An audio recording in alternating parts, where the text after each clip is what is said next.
This is an overview of the Workflow Builder. The Workflow Builder is a visual builder feature that allows you to customize and combine trigger and campaign type features with some added functionality. The first step is to access the Workflow dashboard. Navigate to Workflows and you'll end up on the dashboard page that looks like this. On the top left, you'll see all workflows, and you can also sort by draft or published. In the top right, you can create a new workflow, and in the bottom right, you can toggle between pages by clicking Previous and Next if you have multiple pages worth of workflows. To enter into an existing workflow, you can click the hyperlink of the name. You can also click the Edit icon here under the Actions tab. You can click the trash can icon to delete a workflow, or the copy icon to copy an existing workflow. I'll now show you how to create a new workflow so you can navigate through the builder. Click the Create New Workflow button.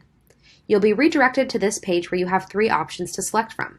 The first is to import from a campaign, and you can choose an existing campaign that you have from the drop-down list. The next option is to start from scratch, where you can use a fresh, clean slate that is fully blank and ready to be customized completely. The third option is to choose a recipe. Pre-existing recipes or templates are set up and ready to go for you within the system. Once you've made your selection, click Create New Workflow again, and this will take you into the builder. I also want to show you now how you can get into the Workflow Builder to edit an existing workflow. Back to the Workflows page here on the dashboard, we'll go ahead and we'll click into an existing workflow using the name or the edit icon over here. Now we'll be directed into the Workflow Builder. A couple things I'd like to point out. First, you can edit the name of the workflow here by clicking this pencil icon and retyping whatever you'd like. You'll be able to save any changes that you make to the workflow, and this white Save button will turn green whenever there is any new action to be saved. By default, you'll be on the Actions page where you can see a visual representation of the workflow and how the chain of events or process is set up. The Settings tab provides you with some customization that you can create, and then the History tab and Status tab provide you with the status and action logs, and we'll review these three tabs in future videos. Back to the Actions tab, this is the most important page where you'll get started with your Workflow Builder. This top section here shows you all the various triggers that will fire off this chain of events. A great thing about workflows is multiple triggers can be used for the same chain of events. Here we have an appointment booked and the status is confirmed. We also have a trigger for the customer replied and the response contains the phrase yup. And we also have customer replied and the phrase contained is yes. All three of these triggers will fire off the same chain of events. You can see here the list of events you have and click the plus icon anywhere within the chain that you'd like to add a new action.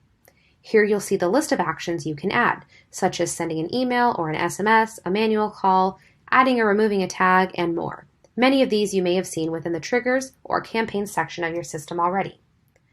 One feature that I'd like to point out is the if-else condition. This is an important and new feature that you can use that will allow you to create different paths or chains of events depending on specific conditions within this workflow. There are 4 different options to choose from: contact details, date time, contact reply, and workflow trigger.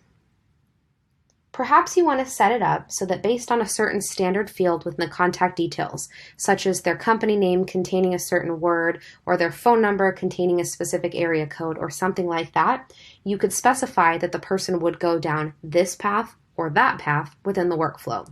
You can have multiple paths within the same workflow. Maybe you'd like to customize it based on a certain time. Here under date and time, you could do by a certain day of the week, month, year, etc., or even a certain time.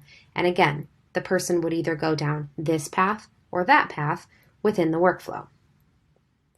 Once you've made all your customizations here, you'll want to again make sure to save any changes that you've made when this button is green. Once you've saved your changes, you can then test the workflow to see what it will appear like. Once you've tested it and you're happy with how the test has run, you can change this toggle from draft to publish mode, and your workflow will be ready to go. That's it for now, and I'll be adding more videos as new features are released.